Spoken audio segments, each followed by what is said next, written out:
What is up, everybody? I'm Get Flanked, and today I want to talk about one of the best new ideas I've heard in Rainbow Six Siege, possibly ever. And this idea came about on the Logic Bomb podcast. For those of you who aren't familiar, I take part in a podcast called the Logic Bomb podcast alongside of Prodigio Pete and Zeronic.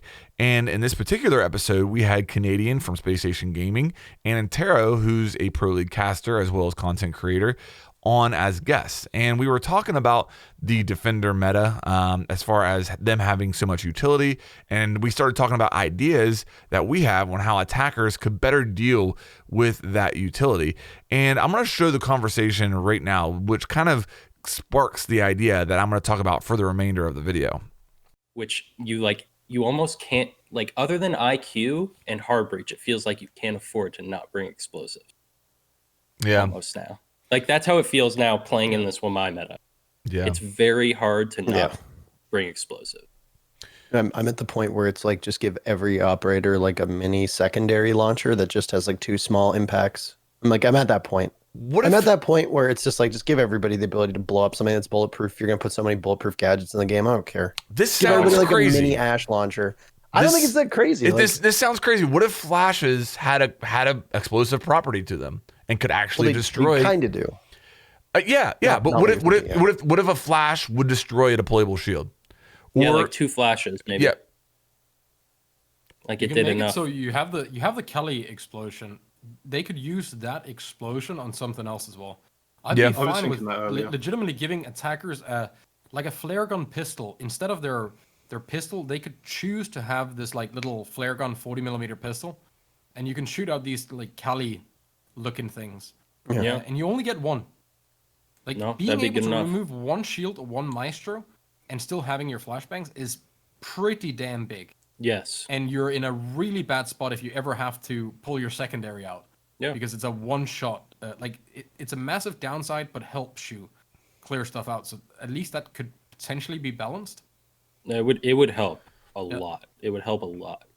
Okay, so there's the idea that I want to talk about because I think it has so much potential. That episode of the Logic Bomb podcast will be linked down below if you like that type of discussion. Make sure you go over there and subscribe and check out our weekly episodes over there, and that would be greatly appreciated. I don't know who to give credit to as far as whether it's Zeronic or Antero there. I'm not going to take any credit for this idea other than just being a part of the conversation where I first heard it. But yeah, I think that the idea of giving every attacker a choice between a pistol and some type of, we'll call it flare gun, that could shoot one explosive device to get rid of a shield or an evil eye or something like that is a great idea and has a lot of potential. Now, anytime you're talking about new ideas and bringing new elements into the game, I think it's important to identify what problem are you trying to solve? And I think the problem is defenders have a lot of utility. A lot of that utility is bulletproof, especially with the addition of Melusi. There brings 3 more bulletproof gadgets into the game. And there's only so many attackers who can realistically deal with that utility. Especially if there's a Thatcher ban. If Thatcher gets banned, you're definitely limiting the amount of operators or the possibilities for getting rid of this utility or dealing with this utility. And a side effect of this problem is that the attacker operator selection feels very limited. It feels like you have to bring a Zofia and an Ash in order to help get rid of these evil eyes and stuff with their gadgets. And later on in that podcast, Troy Canadian goes on to talk about even as good as Ying is right now, which I think everybody agrees that Ying is very, very strong right now. He talks about how it's tough to justify her in the lineup because she doesn't bring any type of explosives that can deal with that defender utility. So even as strong as her utility is right now, even as useful as she can be, it's a risk to bring her. So I think this idea would not only help attackers get rid of some defender utility, but also just provide a lot of freedom in operator selection and really open up the meta big time for how attackers could go about bringing operators and attacking a site. Another thing this would do is really free up operator design, in my opinion. Keep in mind, moving forward, we're only getting 1 operator per season for the foreseeable future anyway. So what if the 1 operator next season is a defender? Then you're definitely not bringing an attacker into the game that can help deal with this, deficiency, I guess you could say, in the meta. You could actually be adding to it. If that defender brings another bulletproof gadget, then you're adding to the problem. And this is really going to handcuff developers right now when they're thinking about operator design and what operators are released. But if we had this implemented into the game, it would free all that up. You would be free to develop another operator that you have a really good idea for, but that would add to this problem because now attackers have plenty of utility to deal with this stuff. So now let's talk about how this could be executed. You heard Zeronic say that what if the attackers had the option of bringing a flare gun instead of their pistol? And I like this idea. I think this would represent a real choice because, the pistols aren't used a lot right now. But when you're in those panic situations where you run out of bullets in your primary, it's faster to switch to the secondary, and that does happen from time to time. If you made the choice to bring this flare gun, we'll call it, instead of your pistol, then you wouldn't be able to do that in that situation, and that could end up getting you killed. So this would be a real choice, a real almost risk reward to bringing this, and I really like that. You're also taking something that doesn't have a huge effect in the game right now. That secondary slot for most operators doesn't impact the game a ton. And turning that into something that would be able to impact the game. And I like that. It makes every loadout have the possibility of being more efficient.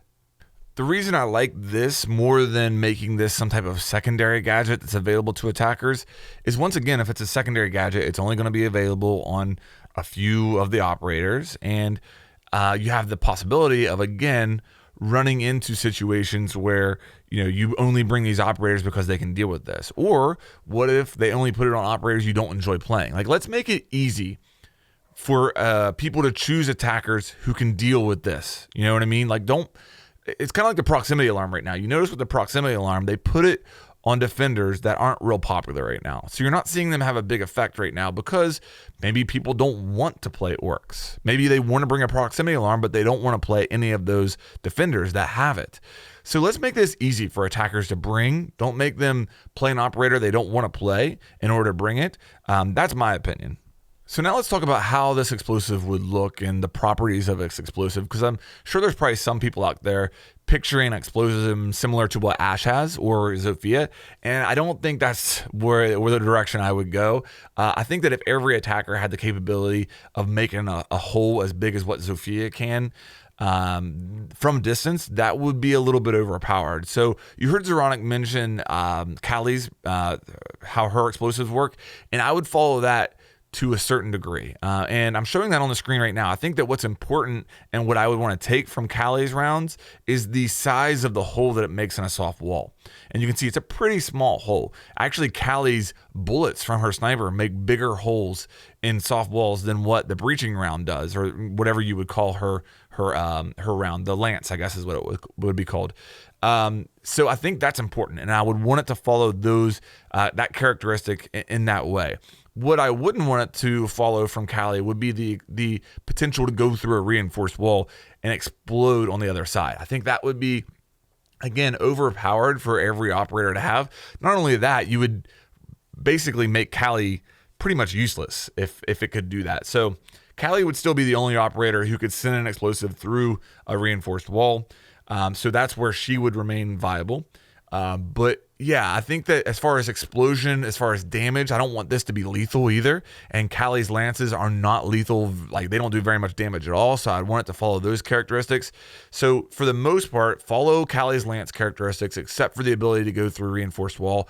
As far as how long they take from where they land, do they go through that same kind of sequence that Callie's bolts do? I don't know. I mean, I think it would be a little bit different. It might, I think you wouldn't want it to be instant like Zofia's impacts, but give it some type of timer. That would make sense to me. Okay, so now let's talk about the potential downsides. And I think one thing that comes to mind for me is, if every attacker had this available, is the risk of not bringing a pistol enough to keep every attacker from bringing it? Because would you want every single attacker on the board to have it? I know for me personally, if I was given the choice between bringing this and a pistol, I would probably bring the flare gun every single time. So that's a potential downside. I'm not sure if you would. I think you might. Maybe it will play out differently. I don't know. Let me know in the comments. What would you choose? And maybe I'll see that people think differently about this than I do. And I think that if every attacker had one, would you run the risk of making Evil Eyes worthless? Would it be too strong against the defender utility? I tend to disagree, because keep in mind here, this is still a projectile. You still have ADSs that can deal with these projectiles. You still have wall-mine magnets that can deal with these projectiles. So, the defenders still, in my opinion, have realistic possibilities on how to deal with these. If the ADSs or magnets weren't cleared, then your flare gun wouldn't be able to take out that deployable shield. So, to me, I think the defenders could still deal with this. I don't think it would be overpowered, but that's definitely something that comes to mind as a potential concern. The next concern that I would have is, would this take away from unique operator utility? If every attacker could bring this and could deal with one Evil Eye per person, would you then see it just turn into, I pick the attacker that I can get the most kills with, because I don't need to pick an attacker that brings the unique utility that I need to deal with this?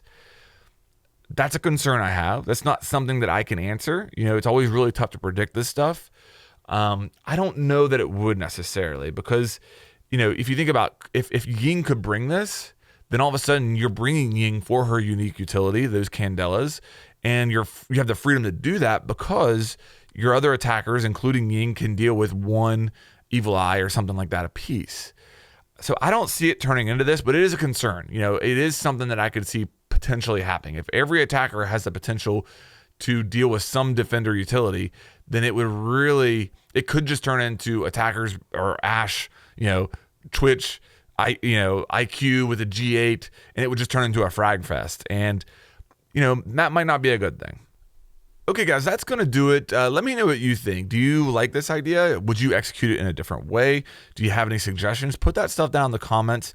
Don't forget to go check out the Logic Bomb podcast if you're interested in discussions like this. If you enjoyed this video, please make sure that you like and subscribe, and I'll have more coming your way here soon.